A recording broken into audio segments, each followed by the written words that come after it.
be... Oh. Thanks, Craig. Thank you. In-joke's not going to work now that we're actually recording. Never mind. Hi, everybody. This is Dissonant Waves. Episode 19, season 2, episode 3 or 4. Whatever, however we do these now, it's the new episode. I'm uploading them and I'm even forgetting. Yeah. That's the way. We're so good at this. I'm Dominic, as always. We have Ritalin and Tricks here as well. Just professional podcast. Yes. Very, very professional. We have like the least listeners on the internet. It's okay. Like in 5 years' time, going to look for an interview, but they go through all my internet history, including this podcast, and they go, it was 10 seconds of awkward silence there. Sorry. And we have some albums to talk about this week. Actually, technically, an album and an EP, and then 2 other albums. We got Luca Brasi, If This Is All We're Gonna Be, White Reaper, You Deserve Love, and I chose The Adolescents by The Adolescents, which, as I found out, the digital version of that is also their Welcome to Reality EP, which represents kind of the whole first formation of that band. So that's fun. Which I only listened to once. Like the EP side. And the albums, I didn't listen to much more either, because hooray for sickness. This is gonna be the week where I'm just Tricks and I just say everything blended together. Okay, look at Brasi all blended together, so it did. You're bullying my album choice. Shall we go with Luca Brasi first, since I know you two weren't big fans of it? Can you tell me what it was about? I mean, we haven't even said that I did White Reaper, You Deserve Love. I'm sorry. Right. No, we did actually. It was White Reaper. Yeah, I believe that was the second one. I don't even remember saying that. Oh God, I'm already forgetting. You gotta check the tape. It's still recording. Oh man. Luca Brasi's If This Is All We're Going to Be is the 3rd album by Tasmanian pop punk. It's like they call themselves punks, but it's more pop punk. 3 or 4 piece. I'm trying to remember this all by heart instead of going into Wikipedia like a smart man. Band Luca Brasi. Now, for those who don't know what Tasmania is, that's like the small island that is somehow still considered a part of Australia. So you're New York's Long Island, right? It's an actual state, is the difference. Yeah, like Tasmania is its own state instead of being a part of another state. Well, we want New York City. We want Long Island to be its own state at this point, as upstaters. Tasmania is to Australia what Hawaii is to America. I think it's probably the best. I'd say that's better, yeah. Puerto Rico is a state. It'd be the best comparison, but that's neither here nor there. Politics in my amateur podcast? Likely. It's more likely than you think. And the album is a short 33 minutes or something. I'm again remembering this all by heart. Most Australian bands, they name themselves after an American pop culture icon. Yeah, and I don't even know what Luca Brasi is, so that's how un-American I am. The character in The Godfather. Yeah, I never watched The Godfather. Sue me. I grew up on The Godfather. I want to say unfortunately, but it's not bad. It's just that I didn't hear that it was bad. I've only heard that it's good. Just not my type of film, so I've never watched it. I mean, as someone who literally has it baked into their blood, it's it's whatever. Yeah. Anyway, it's a short 33 minutes of just nothing but breakup. It's a breakup album. Roll credits. I have to go back to my notes to find out what I thought about it, because I really do not remember anything about it. Me either. What sets it out apart in the Australian pop punk scene, not just in Australian, if you're only comparing Australian, is that it does kind of take elements of the Midwestern emo scene in America. Okay. when you kind of more notice the way the instrumentation is done on the album, you'll notice a couple similarities to it. However, Yeah. it is still mostly just a regular pop punk record. Like, again, a lot of Midwestern emo stuff as well. But in Australia, that is a genre that doesn't really exist here. Okay. With that context, I can appreciate what they're doing more. Yeah. Like most of my notes are just like, hey, this sounds like pop punk. Oh, that's kind of a punky voice. And they have Christmas Jingle Bells in this song? Why? What song was... trying to remember, what was the song that had the Christmas jingle? Airplane. Airplane. Yeah. I think it ended with the bells. I mean, Airplane is a fun opener in my opinion. I mean, it's, again, nothing off this album is too special in the terms of I haven't heard that sound before or anything like that. And I think, as a non-Australian person, the most interesting thing is how Australian they sound. Oh yeah, that's a pure Tassie accent there. You know, when they talk about British singers not singing in like a British accent, it's kind of that thing where they are super singing in like a strong accent, and it's interesting. Mm-hmm. Yeah. It's a very strong accent. And Tyler Richardson, I believe, is his name. I can't remember this all by heart because fuck going on my phone even and just using Wikipedia. Because man, that's just too Masculinity, much right? effort. All that Yeah. masculinity in you, you just gotta own it. And also remembering everything whilst getting over bronchitis is fun. So I'm just gonna get the track listing up here just to help me think. Because I have all 4 Luca Brasi albums on here because I'm just that unwilling to admit that just because it's generic, it's still real to me. I liked Black Parade. You like this, it's okay. Yeah. I mean, Black Parade's alright, but you know what? We already talked about Black Parade. Alright, so we'll go on to the open-air Airplane, which came out the year before this album did, and I remember the first time I heard it, I thought it was a Millencolin song. I don't know why, but like I just heard similarities, I think, to No Cigar. So the first time I heard this, I just thought, what Millencolin song was this? And then my brother literally got out what is it, Shazam or something? It's the music app. Shazam. It's like, no, it's Luca Brasi, and I'm like, well, there you go. And I started kind of following this artist's, this band's discography a little bit more with their previous album, By a Thread, which had the song Borders and State Lines, which I listened to a bit. And the major song off this album, which actually got a huge amount of play in my playlist in 2016, was the song Anything Near Conviction, which is the penultimate song. It sounds like a penultimate song on a punk record usually does. My notes, it says it has hi-hats. That's has a mellow beginning. Yeah, it's a slow and kind of builds up into a more kind of like, that's the term. Trying to think of terms. Don't get a sick person to keep saying terms. So that build up and that kind of release and kind of more like hard hitting punk. And it's a short song. Talking about like crescendo stuff? Crescendo, that's the term, I think. Yeah, where it gets louder. Yeah. But going over time and kind of listening to this album, which is still kind of a regular on my playlist, a couple of these songs, but not as big as I listened to around 2017, kind of noticed a bit more charm in a couple of the other songs, like the Cascade Blues, which is probably one of the softest tracks off this record. It's either that or Count Me Out.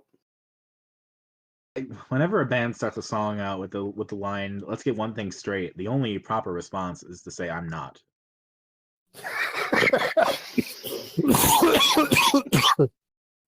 I was about to cough to that, so thanks, Trick. Did it for me. I mean, yeah. And that's Oh, that's fucking this is a great. perfect setup. It's a perfect setup, you know, and so like that song doesn't have it, so automatically it's a wasted effort. But you know, Yeah. And another thing I will say about this album is, right, just looking at the album art and then listening to the music while looking at the album art. I mean, what you see there is kind of what you get here. Yeah. It's a bit generic. Yes, incredibly. However, I mean, you're getting a 33-minute pop punk breakup album. it's also an If you need it, you have fun for 33 minutes. excellent album art to copy for our purposes. Yeah, Trix, did you take a picture of your fogged up car yet? Not yet. I have to get my car fogged up. I got to figure out how to do that without it freezing. Just take a picture of the sun as it's rising or setting, I guess. I'll just do it in front of a McDonald's or something. Well, there's a line in the song "The Cascade Blues," which is about what is it? I'm tired of seeing my breath on this freezing windshield or window, something like that. No, I'm actually just gonna get the lyrics up because I am bad at remembering. Come on, give me my lyrics. Yeah, I usually write down lyrics that stand out to me, and they're very pop punky. Like in Overwhelmed, they talk about this is a terrible place to die. You're in Oh love yeah, or tell me me. where's a good one. You know what? I have the lyrics sheet like in the CD. Why am I checking? I own both the CD and vinyl, by the way. I mean, again, I agree that this album is generic, but I have a lot of fun still listening to it, so I don't really care too much. Oh, you It's do, alright. man. There we go. Let's get this. So for Overwhelmed, let's see. Yeah, this is a terrible place to die. Tell me where's a good one. Grant me some relief. Tell me that you're in love with me. I mean, you're not going to go up in that and say, oh my god, he just fucking gets me. He just fucking gets me. A terrible place to die. I mean, the reason why some of the verses on this album have good sing-along moments isn't because, wow, this is some really smart lyrics. It's because the way he shouts with his voice really fits well with the tune and creates those kind of sing-along moments. Sure. What's the one for the Cascade Blues here? Yeah, let's get one thing straight, which again, that doesn't apply to us. Blah, blah, blah. Yeah. The windows bulge. Bulge is a good word. Never forget bulge. Here we go. I'm tired of seeing my breath in a house below the mountain. I was completely wrong. I thought it was a window on there. I don't know. Maybe that's just the fucking imagery I get when I listen to it. I don't know, something stupid like that. But I mean, this is an album where you can kind of understand all the lyrics while you're hearing it, which is nice. Yeah. Definitely what the picture makes me think of is, in this scenario, you just broken up with a girlfriend and it's really late at night and you start driving for a while and then you just pull over and fall asleep. You're in the back seat and you wake up to that.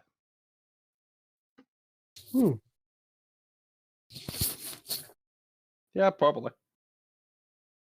I don't have a car, so I wouldn't know. Oh, well, I have a car. Everybody help fund me get a car. I can't even drive, but just get me a car. Go donate down in this description below at www. Anyone still actually use www? Anyway, here's a GoFundMe page.com. Do you have a scooter? Nope. Oh. I'm genuinely thinking about buying a scooter. Or scooters, they were cool. The Razor Still scooters. are. Oh man, I wish I want an adult Razor scooter. Probably is. There's this great sports store in somewhere in Sydney. I went to with my friend once, and they had this huge section with scooters.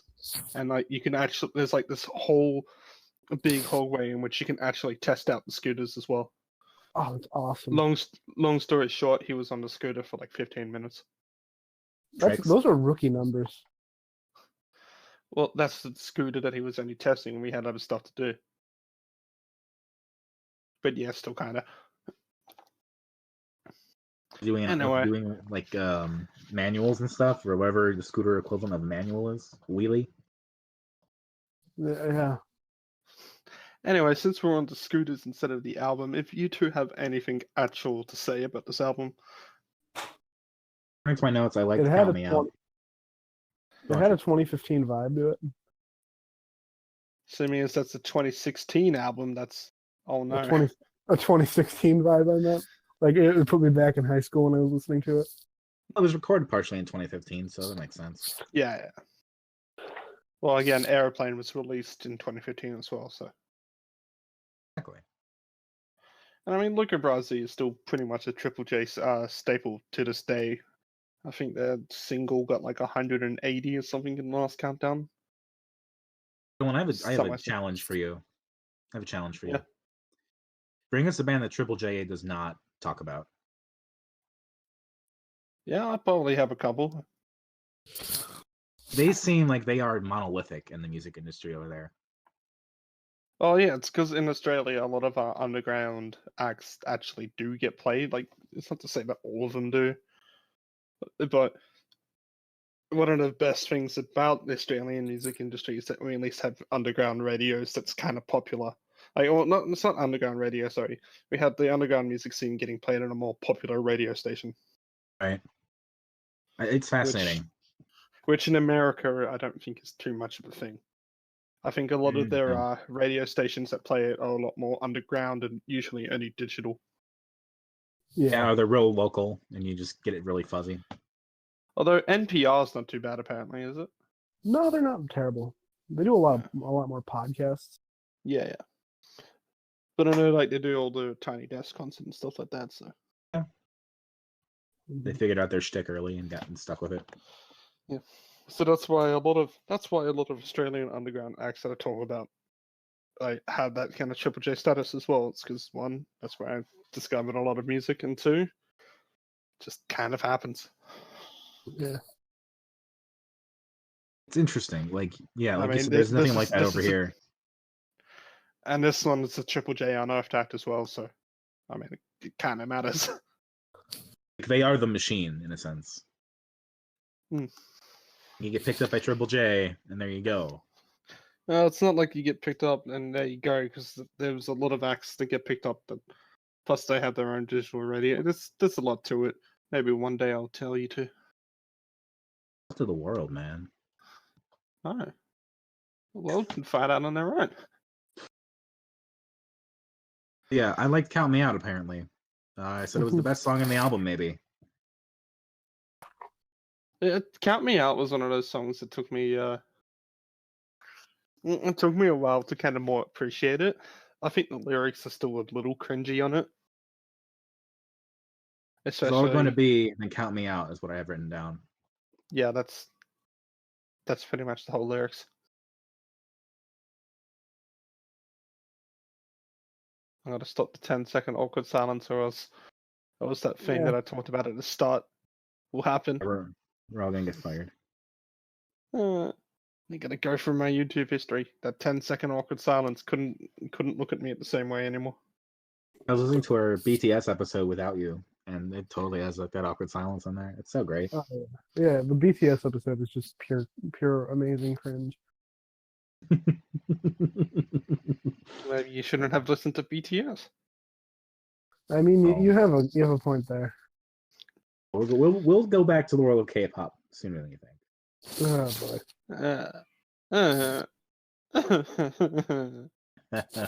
You can't escape the K-pop. Anyway, I feel like you two have pretty much got not much to say on this. I know this wasn't really an album that you two enjoyed.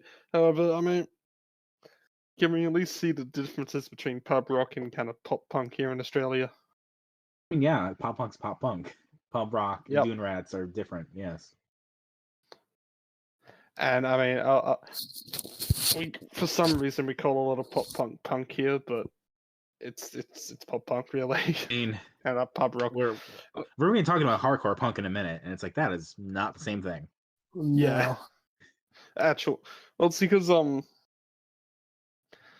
talking about like true early pub rock, which is like before Australian pub rock, and it's more English pub rock, which is what turned into punk and blah blah blah. You see the differences and everything, and yeah, it is all kind of related, but you know, it's all had its origins. Anyway, favorites, least favorites. I mean, that's my favorite. I think Man, This Is Living is probably my least favorite. I have the least notes for it, with just 2 things. Man and Living. Second line of the song is the title, and sounds okay as the rest. Yeah, I mean, there's not really a bad song off this album, but that's just because it is kind of a bit inoffensive. Yeah, and that means there's not really a good song off the album. I will stand by that because of the execution of the song. I think Anything Near Conviction actually stands out as still a good song. Mm-hmm. It's okay. I didn't listen to the album enough to really make a connection. Yeah, fair enough. I mean, this is the one I kind of avoided, to be honest. Same here. I couldn't connect with it at all. So I didn't get to do much listening this week, so I avoided everything. You had bronchitis. Yeah, I couldn't even listen to this album the past 2 weeks. I've just listened to it enough in my life to know. Pro gamer strats. Does anyone else have any highlights or lowlights? Highlights is anything near conviction. Let me just get the track list up for a second. And someone least favorite.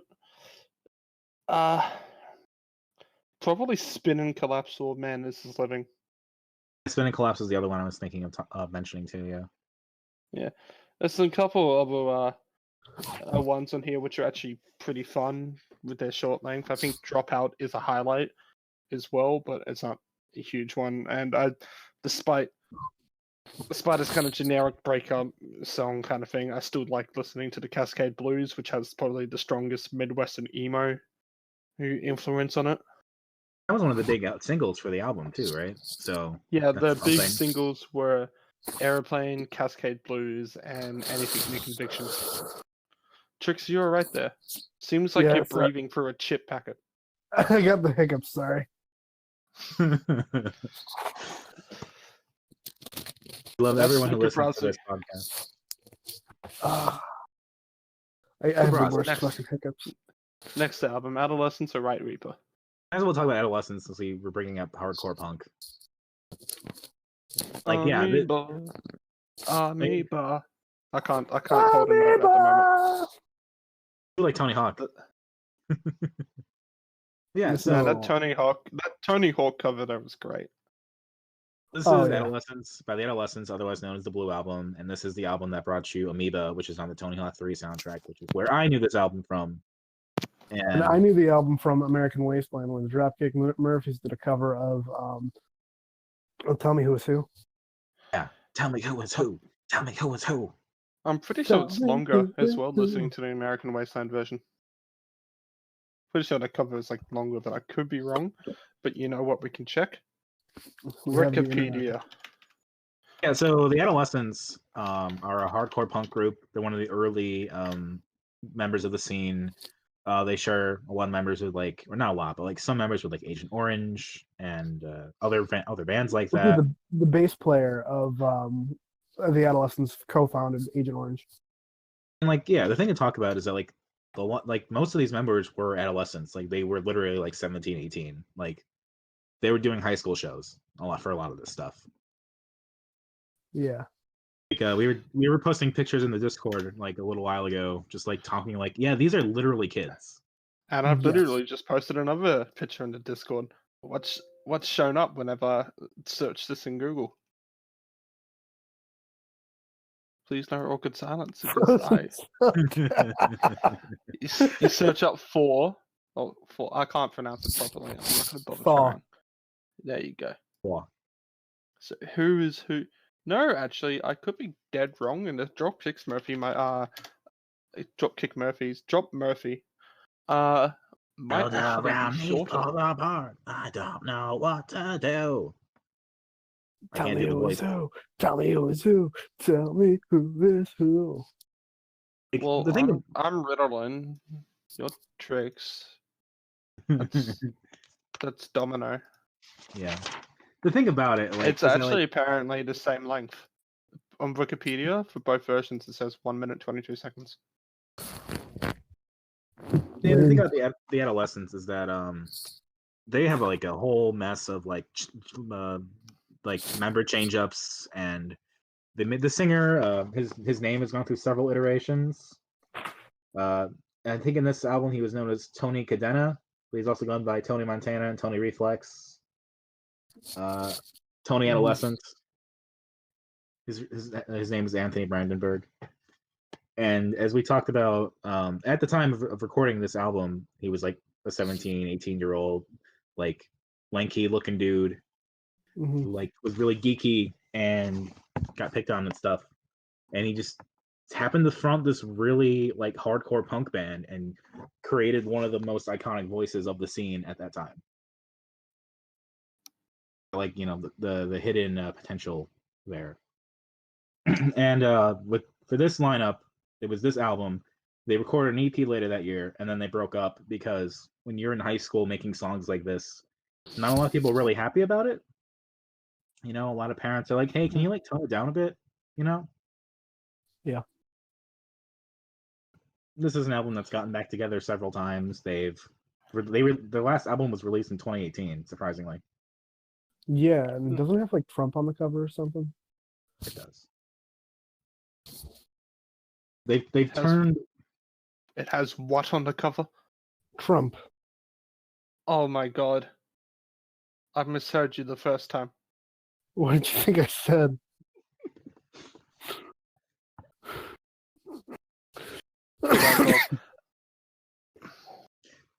Anyway, last week we were talking about how punk is usually more political, and this is like the mix of like dark, angsty teenage lyrics and also getting to that political arena. And like listening to it, it's Politics super much. and my punk rock record. Well, to be fair, in my opinion, in order to be punk rock, in order to be punk, it has to be inherently political. That's how I've always Is this what you call democracy?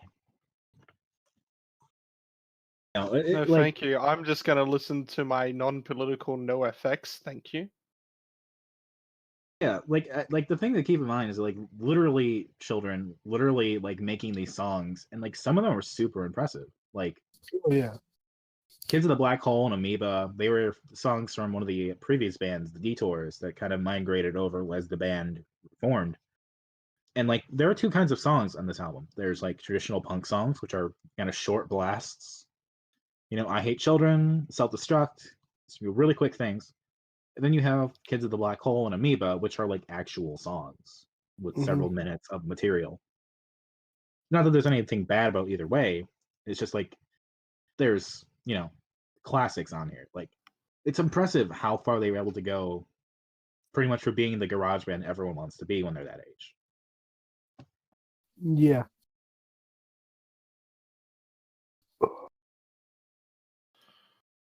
So just looking at the age that they were, 17 or something when they were putting out this album. It's more than I've ever done. Yeah. And like it's a super teenagey album at the same time. Like the casual like homophobia and queerphobia and some of the lyrics are very just like real edgy, dude. Is it No Way has the line cannot live in a world that's gay. And then you see, a lot of the time when it gets like teenagers and stuff like this at a young age, and that's why they. I mean, yeah, there are a lot that do grow up and later regret having these types of lyrics in their albums. I didn't read too much into this one to know adolescence, but I mean, there's enough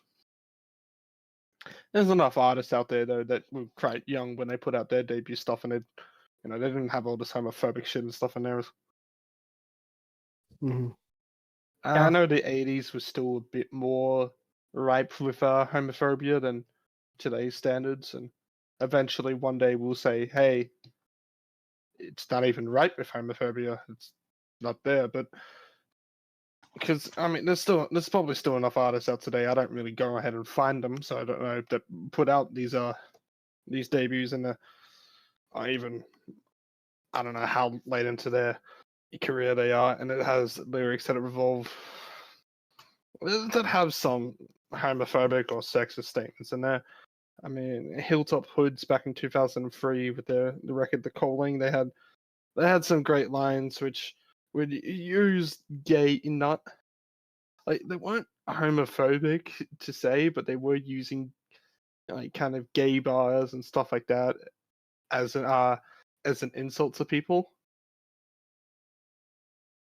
So you listen to their stuff today, and they wouldn't go anywhere near that kind of stuff, anywhere near that. So it's kind of like, And like, yeah, that's kind of the thing. It's like, is this a dark chapter, or is this just something they kind of swept under the rug? Because I couldn't find anything talking about it. The lyrics. It's probably swept under the rug. I mean, it might just have been swept under the rug, and they don't really agree with those lyrics anymore. I don't know the people. Yeah, it could just be them being angsty teens for the sake of being angsty teens. Yeah. We have songs like "Creatures" that just reads like a proto South Park kind of point of view. Like, I hate everybody, so I'm gonna criticize all of them. That's kind of what the whole punk movement was in the 80s. Yeah. Damn these punk rockers. Ruin punk rock. Punk rock got Musicians better. ruin music. Punk rock, as it grew up, surprisingly, became a little bit more mature and kept that sound with newer bands, kind of correcting things a little bit, I think. That Definitely. like I've always appreciated like the spirit of punk and like why it's there. The kind of just the act of rebellion and that kind of stuff. Yeah. But it's like, different times, different rebellions. And it's about who has the access to what materials and who writes the music and all that stuff. Like today, I don't think like it would be like a group of straight men in their late teens doing it. I could be wrong. Because as we know from incels, the most oppressed group is straight white males. Of course. I think from what I've learned from r/Triple J, the unofficial subreddit for Triple J, is that Sticky Fingers fans are actually the most oppressed minority. Definitely are minority.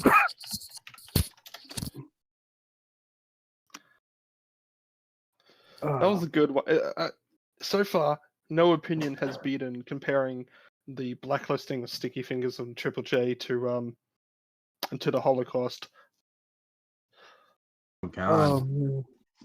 Does anyone have anything else to say about the Adolescents? Because I could just keep talking about it because I prepared a lot of stuff. They had they dip into like some very early surf punk kind of stuff, especially with the bass player being founder of Agent Orange, which was like the first surf punk band. And it's just all on the bass line with it's fast. It's got there's like a bloopiness to like surf bass lines that like you just hear it and you're like, oh, that's very surfy. It's hard to explain. I have to say, like, the lyrics here were outdated and cringy for a lot of these songs, except for, I mean, Amoeba, which is probably the most popular, which didn't really have too much lyrics to really look into, or that I bothered to look into. Yeah, scientists in our lab, drawn to the microscope. Has probably held up the best, and despite all this kind of problems with the lyrics, you still have quite a lot of fun, hard-hitting punk. It's if you can manage to get past all those cringy, outdated lyrics and stuff like that, you have a lot of fun just listening to the songs on their own. The instrumentation is just straight up early 80s punk. It's it's raw. It's just hasn't had too much thought into it, but that's what makes it great. And you have like Kids of the Black Hole, which has a lot of thought into it, a lot of like construction Yeah. to it. That was the one that I noticed was kind of like surfy, especially like almost kind of like country-ish, like old school like cowboy crooner sort of deal. And so when I say it hasn't had too much thought into it, I'm not just saying like, oh, they didn't bother constructing the song or anything like that. I didn't mean like that. I mean, it wasn't like overproduced or anything like that. It's just straight up going for the sound. I also want to say that "Rip It Up" is very proto ska. Oh yeah, and that the lyrics are interesting in that one too, because it's basically like the band being like, "Hey, stop being violent at our shows and stop tearing each other apart because we're because the music is the music is. Like we're not the background for your stupid fights, you know." No, not a Little Richard song. The Adolescence. Google. I think the thing to take away too is how some of these songs kind of have the roots in like kind of rock and roll almost, like straight up rock and roll. Like it has like some of the sound, like it's punk, but it seems like their kind of foundation was just like learning those 50s songs and like understanding those and then like transposing that into like the 80s and being very teenagey about it. Those simple chords and that kind of simple formation. Was it 4 chords or 3 chords in the truth or something like that? Isn't that the saying? Something like that. And there's Welcome to Reality If you're, EP. I gotta find that the Hard Times article of we rank all 3 chords. There's the Welcome to Reality EP that's kind of tacked on at the end of this, which for what it's worth doesn't sound too different. Like I can see why they put it on here. Yeah. Like it's just the other 3 songs they made before they already broken up by this point. The only thing that's really notable is Things Start Moving, which is the last track where it's has like kind of interesting construction and like like an intro and stuff. Then they broke up and then they came back in the late 80s where they remixed all those songs, redid them, and like did a bunch of new stuff for their second album, which was Brats and Battalions, where they cover House of the Rising Sun, which is really something considering the way the singer is.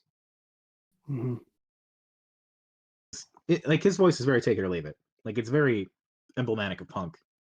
But is it good? Yeah, like I don't give a shit about what I sound like. Just get it out there. That's the Hard Times article. Beautiful, absolutely love it. What did they call number 1?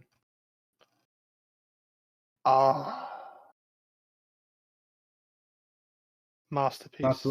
Any thoughts about Tony Montana there, Ritalin?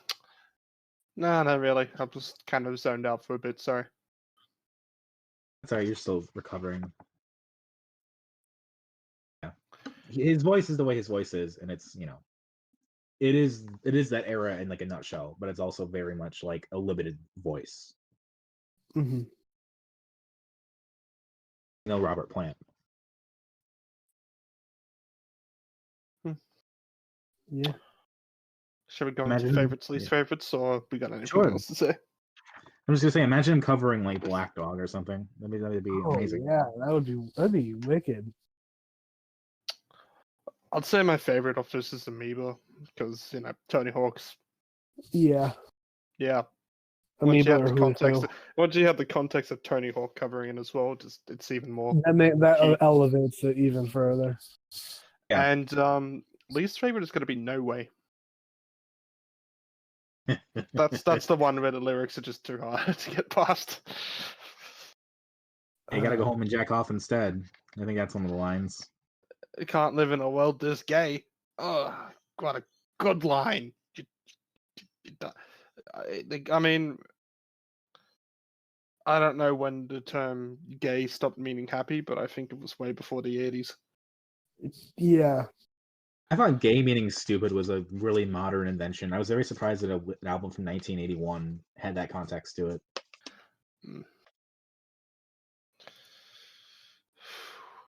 Triggs, your favorite, least favorite? Favorite Amoeba or Rip It Up? If we from or not or if yeah, Amoeba, Rip It Up, or Hula Sue, three-way tie between those three. And least favorite, I'm gonna have to say Wrecking Crew. Yeah. For me, most favorite, top whatever, fuck it. Amoeba, Kids of the Black Hole. I think Kids of the Black Hole is a straight up classic. I really love that song. Like more than Amoeba even. But like, yeah, least favorite probably like Wrecking Crew, No Friends, which is that very typical like people are fake kind of song. And Yeah. Creatures in no way because they are just homophobic and queerphobic. Rip It Up is cool though. I do like Rip It Up just for the energy. And Democracy is just very blatant high school understanding of politics, which yes, understandable, but also like man, Democrat, Republican, Libertarian, do you really care what party you're in? Yeah. Yeah. That's you kind of have to take the good with the bad of this one, unfortunately. Mm-hmm. Let's talk about the last one. You Deserve Love by White Reaper. I listened to this album a couple times, and I still can't remember really much besides Headwind. I will. Headwind's the opening song. And one F, just for the line, and all I have to do is make sure nobody scratches your car. That is a memorable line. It's a '64 Corvette, man. Just because Yeah. this is the rock and roll of the 2019s. Yep. I was reading an interview with White Reaper. Go on. Anyway, they were saying they're talking about how they were calling themselves the world's best American band, and that was the album that came out when Trump won, and they did not know Trump was going to win. So now it has a whole different kind of connotation than they meant it to have. Yeah. Oof. Yeah, it's a big old oof for them. This is actually their first album on a major label. Yeah, this is. Are they on polyvinyl or? This was Elektra. Elektra. Not sure. So they used to be on polyvinyl, didn't they? So Something like that. Yeah. This is their launch into the big times. Go on. Yeah, and I gotta say, for most like more indie bands, when they go to a major label, often you see like a decline in quality or like they lose creative control or something like that, and it's not the same. I gotta say, compared to their other albums, this is easily their best album. Interesting, because I still have the same problem that Riddlin has, where I've listened to this album several times. I ended up buying it because it was on sale this week for $5. I bought it on vinyl. My brother bought it. I got it for free. Like nothing really stood out to me. It's a blender album, but in a good way. It wasn't bad. I liked it, but like man, like the things I remember were like, oh, it kind of sounds like if Petite League and Hockey Dad combined their sound. I cannot see the Hockey Dad in this, so maybe it's just me. It might just be you. Saturday has it. You were saying Ring had it. I don't remember Ring. I can kind of see the drums in Ring. It was more the guitar riff that got me. The guitar, I can't see shit. Just I don't like know. that. Maybe I haven't really listened to this album enough to really see it though. It's like the way the singer and like the instruments also kind of interacted. I don't know. It was Mm-hmm. because it was like okay. It's like for me the week of like we're like okay, Petite League, but who else is it? Who else is it? It's like oh yeah, Hockey Dad. Lorenzo should be in this group. I would like to see him do something with them. That'd be pretty neat. He's off doing hardcore stuff now. We should also state that hardcore stuff is relating to music. Oh yeah, not drugs. He's doing a new project besides Petite League. What is it called? Yeah, Defang? Defang. They dropped like a new metal track. Didn't listen to it yet, but is it pretty good? Is the production better? Like, is it more clearly him, or is it still filtered? Oh, it's still filtered. Interesting. Okay. Like it's the vocal filtering is even more heavy on it. So like for the first point when I'm like, oh, is this him? Oh yeah, that's him. It's speaking. Is he squeaky still? Yeah, a little bit. Okay, that's Lorenzo we know and love. Yep. Yeah, like I'm surprised. Like, do you have any perception of how this album did now that it's on like a mainstream label? I have no idea. Like I didn't even know it came out until like I was like, oh, I'll listen to the world's best American band. It's been a while. Oh shit, they have a new album. Oh shit, it's on a major label. Yeah, like I feel like a lot of major labels they really try to market their stuff and really try to push it, but Yeah, well, aside from that, go on. Go ahead. I was gonna say, aside from seeing it on sale and like the iTunes like alternative album sale where like you can get a bunch of Panic at the Disco albums for $5, it was in that same sale. But aside from that, man, I don't know. I actually found out about him from a podcast, the same podcast I found about Diarrhea Planet from. Okay, they're better than Diarrhea Planet. I'll give them that. Yeah. I think it raises a good question of like who cares about rock now? Like, is it still kind of boomers. that? Like, is it that way to connect with your dad basically now? Like, hey, they're still doing rock. And my father hates him. Trying to find the fucking. Here we go. Yeah, no features. There's no features on this album. No Swedish songwriters. So any songwriters here who are Swedish? Don't think so. Do you? No, that's a no. The songwriter is just the band. No trap beats. And this album has no trap beats. Yeah, so this album is actually Green Day's Father of All. Oh no. Oh no. Oh, Don't no. say that. Oh no. Would you call it a 100% rock album? No, I actually listened to Mother or Father of All, like I was considering like buying it or something. And I It's just a bad started album. I just I started haven't listening to like listened the iTunes previews and oh my god. The first song off it is like this very generic indie rock tune, and that's the best thing off it. How did they make a rock album so? They try to at least make it inoffensive, it seems, but they've somehow failed at that, and it's just bad. It's astonishing. I don't actually know how they made it that bad. I only watched the Needle Drop review on it. I haven't actually even listened to any of the songs. I listened to the whole thing. I can't believe it's short as it is because it feels so much fucking longer. Holy I'm gonna shit. have to listen to I think it. they played 2 of those songs at the Game Awards last year. And it was very much that moment of like, this is Green Day? Like, Because a good old mini-me is going to be going to the concert with Green Day and Weezer and Fall Out Boy. And he made a joke. It's whenever Green Day is playing, just catch him in the Weezer merch stand. like I don't know. I had that reaction also when I first heard 21st Century Breakdown. Like, this is Green Day? That sounds like they're going back.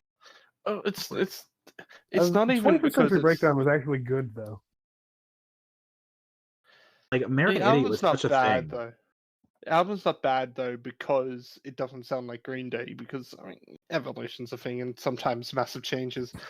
Yeah, no. Yeah, The album is bad is because it's trying to sound like anyone else but Green Day. And that's more what I'm talking about. Like, it doesn't have anything that's, it doesn't carry forward what American Idiot was trying to do, I think. And it just became very generic sounding and just like anybody could do this.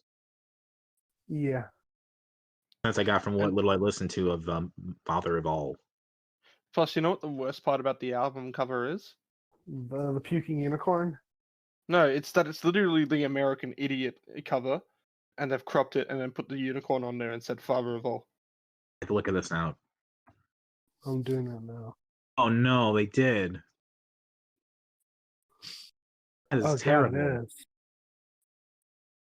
It's terrible. You don't notice it at first, but then when you finally look at the top right, you're like, oh no. Oh man. That's what makes it worse. You think you go in and you think that the puking unicorn is the worst part about it, but then you notice. I heard like a hand grenade was such a cool lyric in American Idiot, and then They've done this. Oh fuck! I can't believe you've done this. Still need to cover American Idiot at some point. That is so okay. good album. This is just a nitpick from me. I'm looking at the album right now, and considering the album is called "Father of All Motherfuckers," there's only one explicit song on it. Yeah, that's something. And it has They were very too scared of it not selling though that they blocked out motherfuckers on the cover. Yeah, has the very relatable song "I Was a Teenager." That is the worst song of the album. That was the worst fucking song of the whole fucking man. album. The latest Green Day song I've listened to is fucking X Kid for some reason, and I thought that was terrible. I'm going to get the lyrics up to this one for "I Was a Teenager," and we're gonna go through the whole lyrics here. Before we Now, get there, it's not. are we still going to do our Uno Dos Tre episode at some point? No, we're never going to do that, or I will kill you. I've never been much of a Green Day fan. I will admit. The only real song that I've like generally enjoyed and say like this is a great song from them is "When I Come Around." There's been a couple others which I think were alright, and others which I think were just boring as shit. I think Basket Case is a banger. But this one goes worse than boring as shit for "I Was a Teenager." We're going through the whole lyrics because it's repetitive as shit, so we can just kind of gloss over it here. I don't want to freak you out, but I cannot lie. I don't want to freak you out, but I cannot lie. Good start. Good start. Just clapping for that start. Alright. So who's holding the drugs? Who's holding the drugs? I don't want to freak you out, but I cannot lie. Blues song? That's the first verse. Blues song. I right? was what? This is a blues song, right? Weird. Apparently. The chorus: I was a teenager full of piss and vinegar, living like a prisoner for haters. I was a teenager. I am an alien visitor. My life's a mess and school is just for suckers. School is lame. Meanwhile, That's in the other corner that's we the have the lyrics. adolescents. In the other corner they have the adolescents with their actual angst. Fake teen angst and real teen angst. That's the whole lyrics. It repeats itself. Like the chorus happens 3 times, and there's another verse which is the exact same verse again. That's the whole lyrics of the whole fucking song. Billy Joe Armstrong is 48 years old. Like, you remember how last year I put my worst song as an LSD song? I think I already have a contender for this year's worst song of the year, and it's that I've actually gone out of my way to listen to, because again, I don't like listening to stuff that I don't think I'll actually like. And yeah, I reckon "I Was a Teenager." Currently it is, and I think it's going to be hard to beat for the worst song I've heard this year. Impressive. It's got to be a hard one to beat, I'm telling you. I don't think I've felt more cringe listening to a song in a long time. Have they like revisited their old material at all? Like, have they gone back to like Dookie or anything when they were teenagers or like young adults? Well, I mean, they recently released the MXR Dookie pedal, which is a guitar pedal that kind of like gets between his Billy's Dookie to Insomniac tones. So I'm guessing somebody did. Should we go back onto Right Reaper soon, just before we go into a full Green Day tangent? Yeah, we're already there. Too late. We're already there.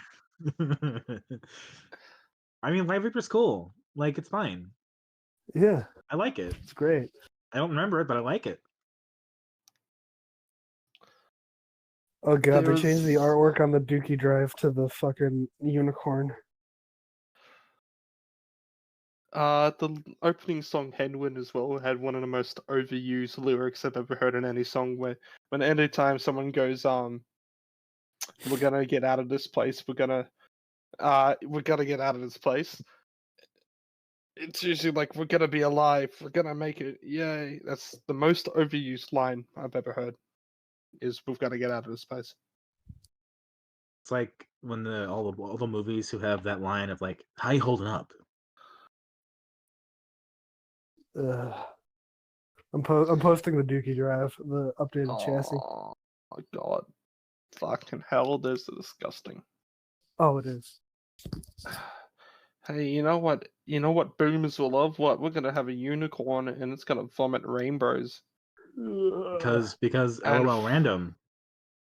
is it farting fire or is that just his tail? I can never tell. I think it's just its tail. But like I'm taken back to like 2012, but to Penguin of Doom. So what I don't get about this is like they got the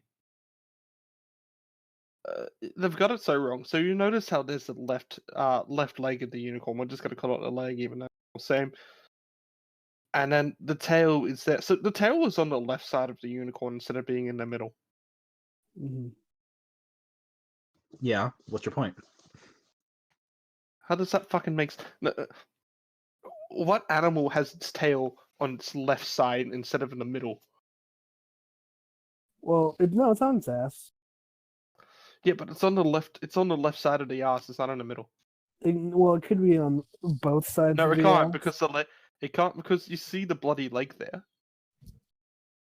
So it has to be on the left side. Its It can't ass be in the is middle. It has to be on the left side. Its ass is further out than its legs, though. That does it's not twisted. That's the thing. It's not the middle of the ass. That is the left side of the ass. It's a bad drawing, okay? This unicorn just does not make sense physically. Wikipedia quotes Billy Joe Armstrong as calling this an album that's about the lifestyle of not giving a fuck, and I think that's emblematic when you see that drawing. I think it's emblematic when you listen to the album. I'm posting what this whole thing what the whole drawing reminds me of. Give me a sec. Oh! Before I forget, I'm looking at the Wikipedia again. Did you notice that the arm holding the grenade is colored tan instead of white? No. No, I had to... the Penguin of Doom. That one always makes me cringe when I just see. I like to watch Invader Zim part. Yeah, because like that used to fucking be me. Oh, I was never that, thankfully. you escaped it by a few years, man. Yeah, Penguin of Doom. I was on the internet when I was 12 and 13. I mean, I could have been that, but so this is my biggest pet peeve of all is the kind of misconception of ADHD, which I've had pretty much my whole life since I've had ADHD and growing up with it, and around like 99% of the time, if someone who had this huge misconception will go, that person has ADHD. It's no, they're just a cunt who thinks random is funny. Yep.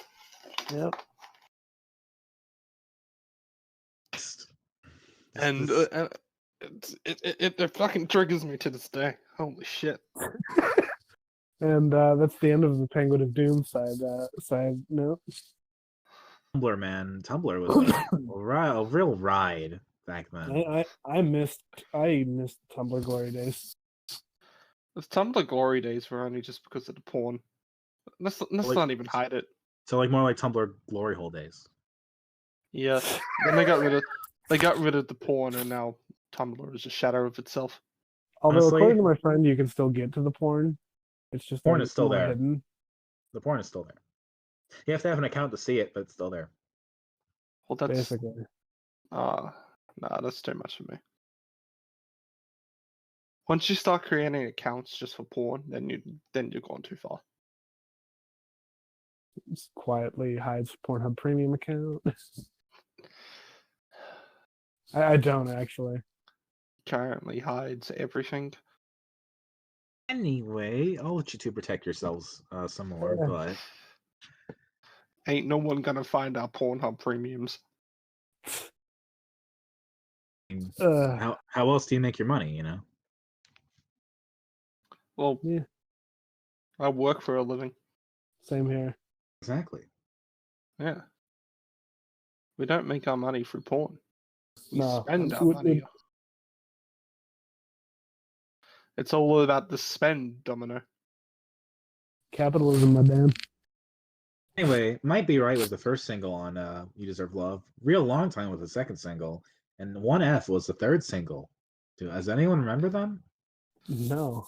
No, actually, The when you songs say are the good. name, when you say the names, like they're kind of a bit more memorable because like they keep saying the fucking song title in the song. So Except one Makes- F. yeah, I have a kind of like I have a little bit of a memory of all of them, and they were kind of good, and I liked them conceptually. But yeah, like it's kind of like the same thing with Luca Brasi for me, where it's like I don't remember, and that's really like upsetting a little bit because I now own this and I listened to it several times. It's like, really?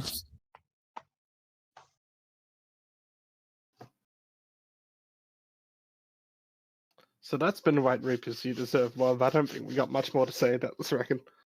Really No, don't. it's a good album. It's It's alright. fine. I like the album art. It's very like the colors and the way that it's colored makes it seem very retro, but it's again a 2019 album. If someone were to ask Oh me, yeah, hey, go on. one thing I'd like to mention is that the vinyl is this neon puke green. Oh, Oh, that's fun. I haven't gotten it yet, but I'll send pictures when I acquire it. Someone's gonna ask me like, "Hey, is White Reaper good? Is this album any good?" I'll be like, "Yeah." I won't tell them what's good about it, but like, yeah, it's good. Listen to it. Definitely. Can anyone come up with least or best favorites? favorites is Headwind. Actually, I still did like the opener. Least favorite. Probably might be Red. Actually, that one is a bit. Yeah. There you go. Mm-hmm. It might be right as one that starts off with like a weird Hammond organ thing. I think White or Headwind's my favorite. Flipping through my notes. Oh yeah, they were good at intros. I remember like all their intros are really nice. Yeah. Like they hook you in, but they don't really last beyond that. Other notes I have. This is a very Tricks band. What an insult. For a long time, I have the note. This is almost a sitcom level of corny, but it works okay. Oh yeah, real long time is one that sounds like a Full House theme or something. Yeah.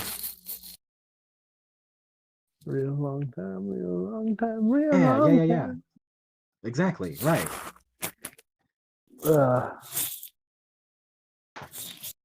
Yeah, that's about it. Yeah, I don't really have much to say. Okay. Yeah, Flips real long time is kind notepad. of cool. Flips notepad. One thing on page. The end. It's loud. I'm trying to do it away from the mic, but it's still loud, I'm sure. Thanks, Trix. I've just been like to myself, I'm very glad I haven't coughed, and then you two just.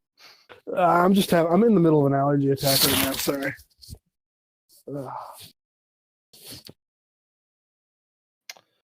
Trix's favorite is breathing normally, and least favorite is allergy attack. Oh yeah. I think the only thing I have to say about White Reaper at this point is that it sounds like it's the 60s filtered through the 90s and transported to today. Yeah, that's a good way of putting it. 60s, 90s, common denominator 6, 9. Nice. 2/3. Nice. So that's this episode. Let's talk about our rankings. Yeah, Right Reaper third. I don't know. I just didn't really get into this album at all. Luca Brasi and Adolescence are kind of a tied first because they both don't really hold up too well lyrically, but I actually still do enjoy.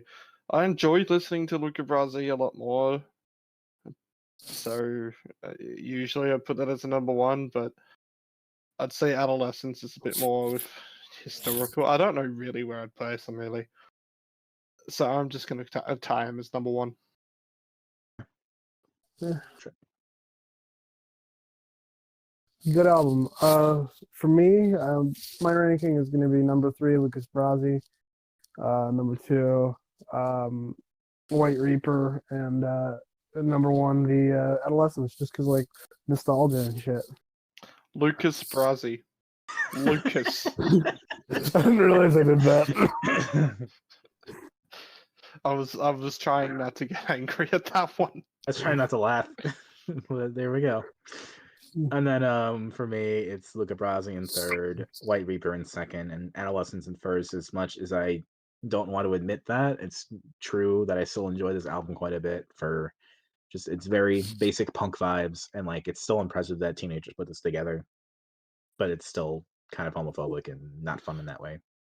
Just wait till I get the silver chair when you're talking about teenagers. So what are we doing Alright. next week? Because I have an apology. My apology is next week's pick. Well, you go first.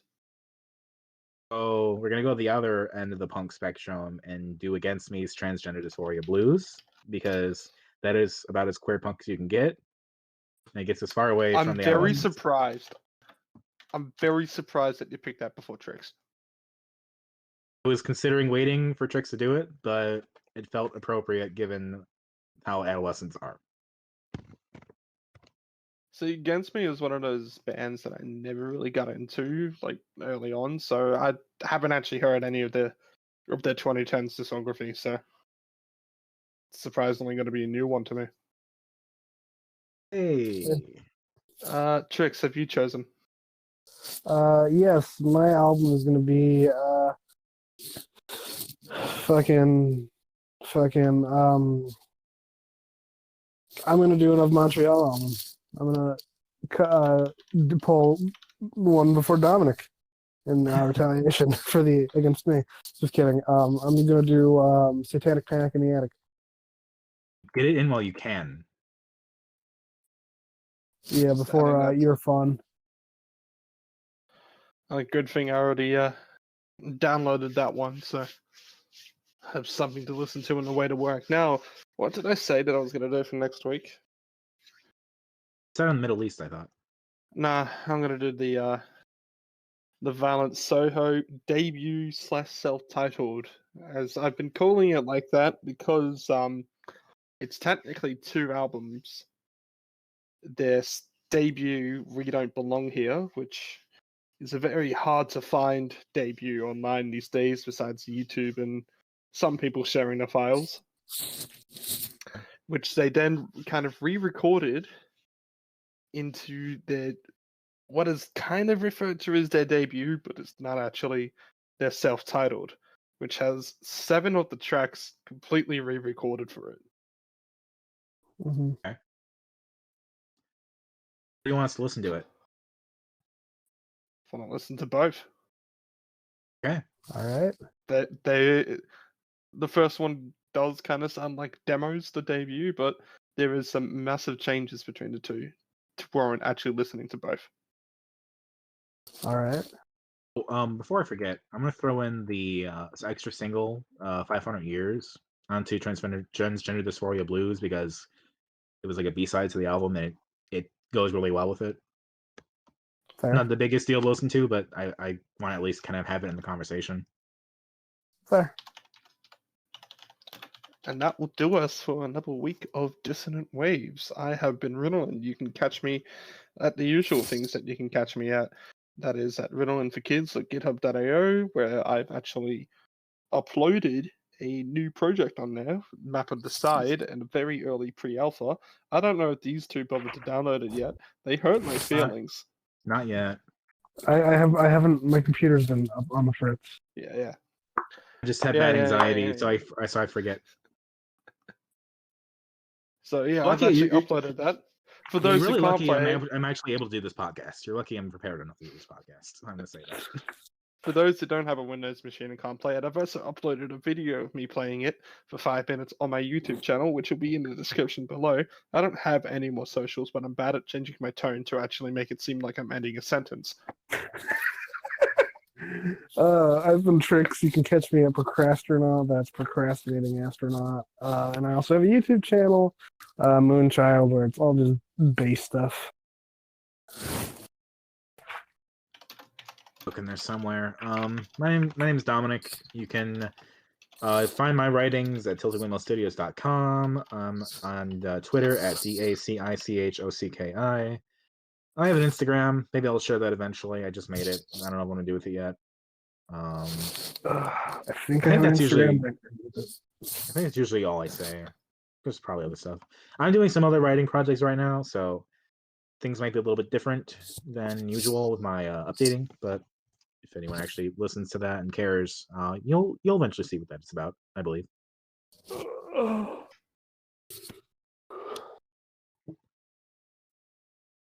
Well, Is that it for us? That's the episode. is Let's about get Craig for out us. of here. Get Craig Let's out of cut. here. Let's cut it Goodbye, off before. Let's cut it off before we get all casual now. Craig. How the hell do I spell Craig? K K7 K7